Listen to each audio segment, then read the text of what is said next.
Quando Jesus encarnou, a mulher era considerada um ser de segunda categoria. A mulher era aquela que era estigmatizada. Ela é aquela que carrega a maldade. Ela induz todo homem ao pecado. Ela é aquela que pecou. Ela caiu lá no Éden e até hoje ela faz estrago. Então a mulher começou a ser silenciada, trancafiada. A mulher não era permitido falar em público, porque o timbre de voz da mulher era considerado sedutor. A mulher não era considerada testemunha confiável. Ela não era chamada para testemunhar nos tribunais, porque mulher não era considerada confiável. A mulher não podia aprender como os homens podiam aprender, muito menos as leis da Torá. A mulher era marginalizada. E Jesus nasceu nesse contexto. E ele encarnou no ventre de uma mulher. Começa aí o resgate. O resgate da nossa feminilidade não se deu pelo movimento feminista. O resgate da nossa feminilidade se deu por Jesus Cristo. Quando ele encarnou no ventre de Maria, ele estava dizendo a reconciliação para a mulher. O Deus do universo colocou dentro de um vaso frágil, uma menina praticamente. Maria, pelos historiadores, deveria ter entre 15 e 17 anos. Ela era mais jovem do que a Lu. Ela era uma adolescente. O Deus do universo escolheu uma adolescente e mulher, naquele contexto cultural, para gerar nela o seu filho. E ele não parou aí, gente. Jesus podia ter aparecido, né? Já pronto, já feito, homem feito, lá no deserto para ser tentado. Até daria mais credibilidade para o ministério dele, não daria? Quem é esse aí? Ninguém sabe, ninguém viu de onde veio. Mas ele era filho de Maria, de José. Esse menino cresceu com a gente conhece esse moleque, rapaz. Agora vem dizer que é filho de Deus? Começa lá em Maria. Mas quando a gente vai desfilando pela palavra de Deus, a gente vai lendo a maneira como Jesus se relacionou com a mulher, a gente vê ele encarnado em Maria, no ventre de Maria, em Lucas, capítulo 1, a partir do verso 26, você lê essa história. Mas também teve a mulher do fluxo de sangue, uma mulher sofredora que gastou tudo que tinha com médico sem nada alcançar. Ela não alcançou nada. A mulher de fluxo de sangue não era apenas uma mulher que sofria, não era uma mulher que tinha ficado pobre, de tanto ir de médico em médico. A mulher do fluxo de sangue era uma mulher imunda. Pela lei judaica, ela não podia tocar em uma série de coisas, pelo estado do fluxo. Ela não era só uma mulher doente, ela era uma mulher cerimonialmente imunda. E essa mulher toca em Jesus, extrai virtude de Jesus. Gente, vocês acham que quando Jesus voltou, ele não sabia quem é que tinha extraído virtude dele? Ele conhecia os pensamentos dos fariseus. Os fariseus começavam a fazer umas perguntas meio atravessadas, ele já falava isso, isso e isso. Quando Simão estava lá na casa dele, e a mulher pecadora veio lavar os pés de Jesus, ele olhou para Simão e falou assim: o que é, Simão? O que você acha que é mais justo?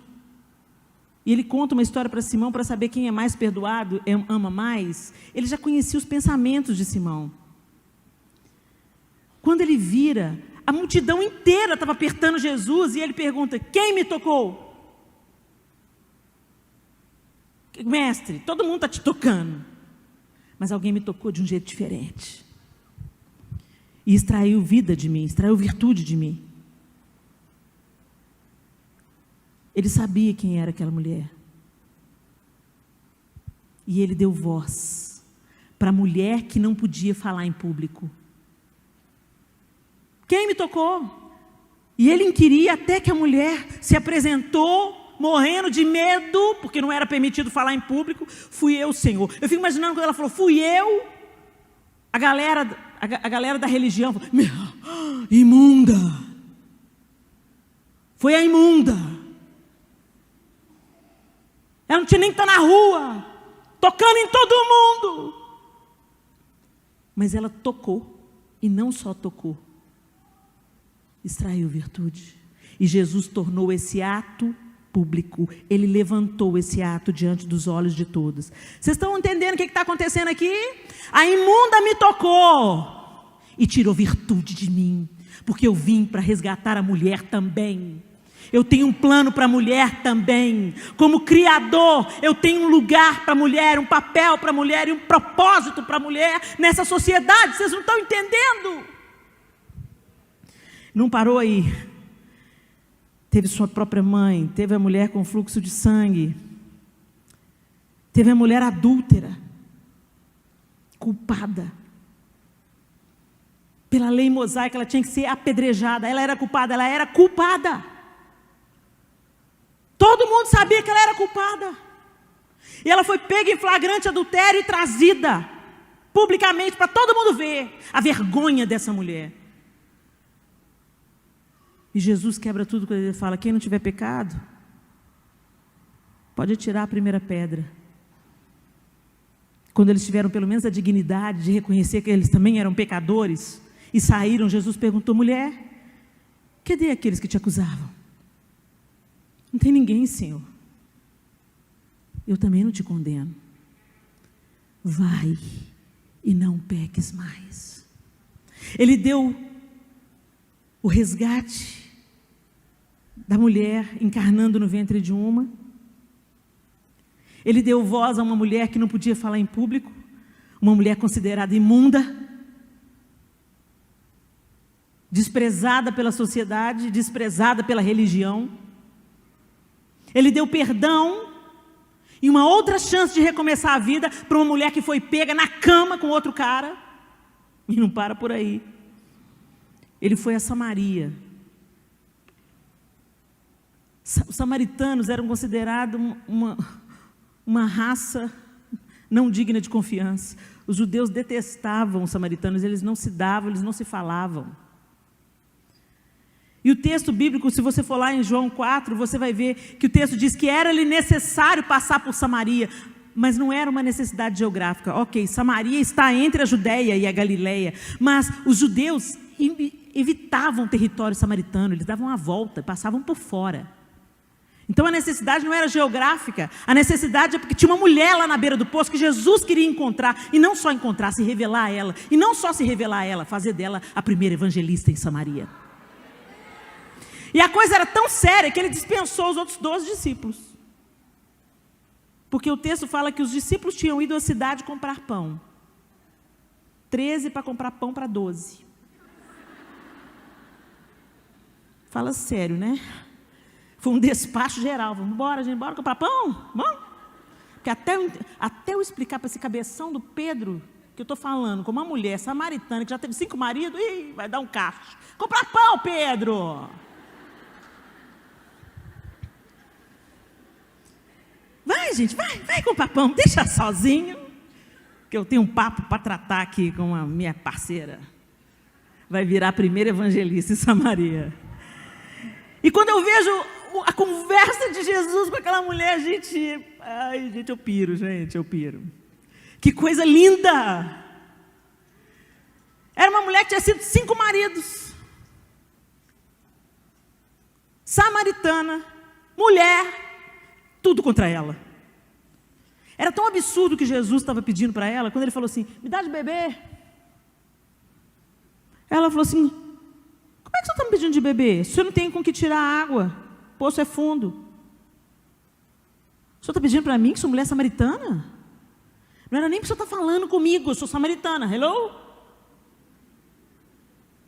Mas Jesus fala e pede água. Gente, o negócio era tão sério entre os judeus e os samaritanos, que um judeu tomar água na cuia ou comer no prato de samaritano, ele ficava imundo, cerimonialmente impedido de adorar durante alguns dias. Eu não sei quantos dias, mas ficava um tempo isolado. Você não pode adorar, comeu no prato do samaritano. E Jesus pede para beber na cuia dela. Dá água aí. Para os outros homens, para tantos homens, ele falava: quem dizem que eu sou? O que vocês dizem que eu sou? Para ela ele falou assim: não, eu sei que haverá de vir o Messias, ele nos revelará isso tudo. Ele diz: eu sou, eu que falo contigo. E ele deu para ela uma chave: aquele que beber da água desse poço tornará a ter sede, mas aquele que beber da água que eu lhe der nunca mais terá sede, e eu serei nele uma fonte a jorrar para a vida eterna. Bebe de mim, que eu quero jorrar a partir de você, mulher. Eu quero te saciar e quero que você mate a sede dos outros. Uau, eu sou apaixonada por esse capítulo. Eu sou apaixonada por esse capítulo. Não parei não, gente. E aqui nós estamos citando só alguns, porque tem vários, e tantas outras que não, como dizem, né, se fosse contar, os evangelistas falaram, se a gente fosse contar tudo que Jesus fez, não caberia em todos os livros do mundo. Teve a mulher pecadora que adorou de um modo extravagante, derramando nardo e enxugando com os cabelos. Essa história está lá em Lucas 7:37. Ela era pecadora, mas ela entrou numa casa de homens. Ela sabia que tinha perdão para ela naquele homem, e ela procurou aquele homem. Ela não foi em outro, ela entrou com os olhos em Jesus, e ela foi até ele, e ela se debruçou aos pés dele, e ela quebrou o que ela tinha de melhor, mais caro, mais precioso, derramou os pés dele, enxugou com os próprios cabelos. Ela o adorou de uma maneira extravagante, o perfume encheu a casa, e esse ato é lembrado através dos séculos. E ele virou para ela e disse: estão perdoados os seus pecados. Teve a mãe cananeia. Vocês lembram da mãe? A mãe desesperada, procurando uma cura para a filha endemoniada.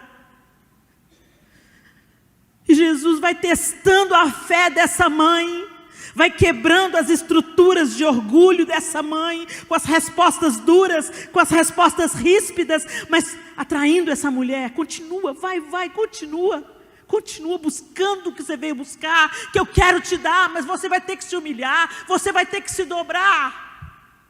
Essas estruturas de orgulho em você vão ter que cair, para você receber da minha mão o que eu quero te dar. E quando ele diz para ela, mas quando ele fala assim, não é lícito dar do pão dos filhos aos cachorrinhos, e ela disse: Senhor, mas os cachorrinhos comem das migalhas. Uau! Vai, por essa palavra, sua filha está curada. Por que a gente tem medo de se humilhar? A humildade precede a honra. Ela se humilhou, ela foi atrás, ela buscou. Ela vinha gritando atrás de Jesus: vai. Eu fico imaginando que Jesus se borbulhou por dentro. Ela conseguiu, yes! Ela conseguiu. Uma mulher de uma outra etnia, de uma outra cultura.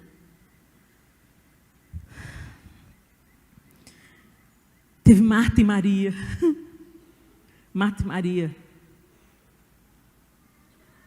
Marta e Maria, uma aprendendo e a outra criticando. Primeiro, foi uma coisa absurda ele ter permitido uma mulher se assentar no meio deles para aprender. Não era permitido. Numa sociedade que a mulher não recebia ensino, Jesus não apenas ensinou a Maria, mas advertiu Marta: ela está pegando a melhor parte. Em outras palavras, senta aí, Marta, aprende também. Depois, mais tarde, com Marta e Maria, novamente no episódio que elas perdem Lázaro, foi com uma mulher, foi se pulsando junto com um coração de mulher, que o Salvador da terra chorou. Ele já sabia que ia ressuscitar Lázaro. Mas ele sabia o que aquele coração de mulher estava sentindo. Dor, perda, luto, desesperança. Ele não chorou apenas por Lázaro, ele chorou por identificação com a dor daquela mulher. Que Jesus é esse? Naquele contexto, Jesus usou uma viúva pobre.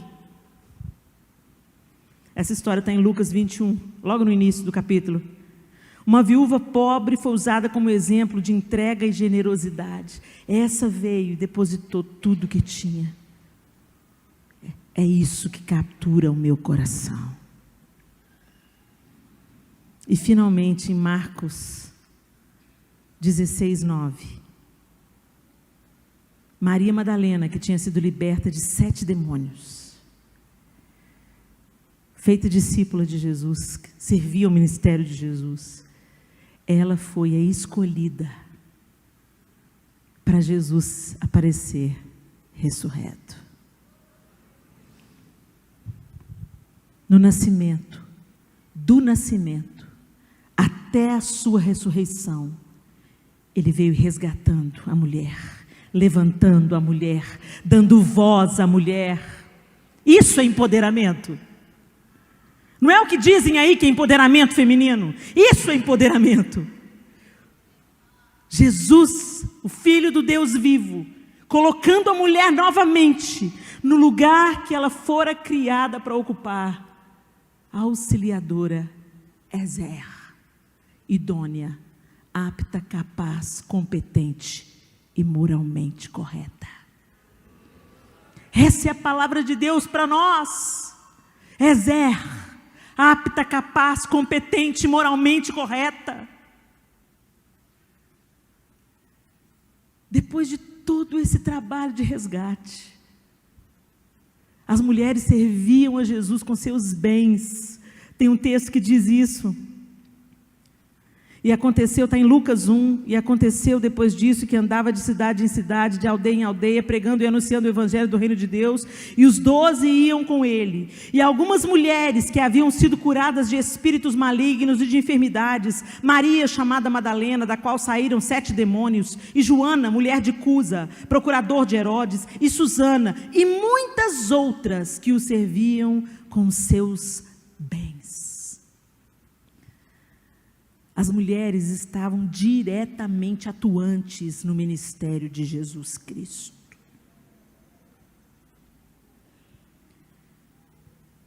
Por que a gente está brigando por poder? Por que a gente está tentando provar para as pessoas que a gente tem valor? Por que a gente está correndo atrás do vento? Trabalhando, e muitas aqui têm que trabalhar para pôr o arroz com feijão dentro de casa. Mas tem muitas de nós que trabalham para se sentirem empoderadas, apoderadas.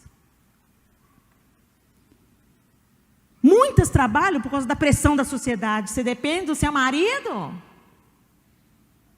Muitas trabalham para mostrar para a amiga que venceu na vida. Tem a bolsa de marca, o carro do ano e um coração estraçalhado. Um casamento destroçado. A história de tantos abortos na ficha. A dor da solidão. A dor do abandono. Para que a gente está brigando tanto para conquistar o que Jesus já conquistou para nós? Para que a gente está se estapeando por posição de poder, sendo que Jesus nos levantou e nos recolocou no lugar de honra, preciosas, influenciadoras, educadoras? A questão não é a gente ter uma carreira, a questão é que a gente está dando a excelência para o patrão e o resto para a família.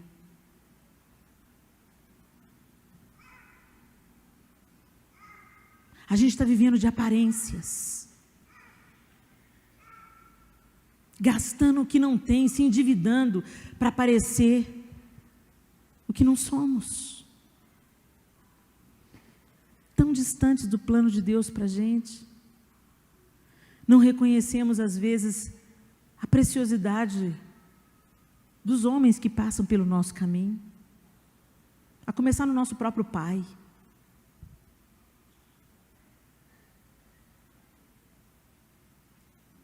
Relacionamentos quebrados,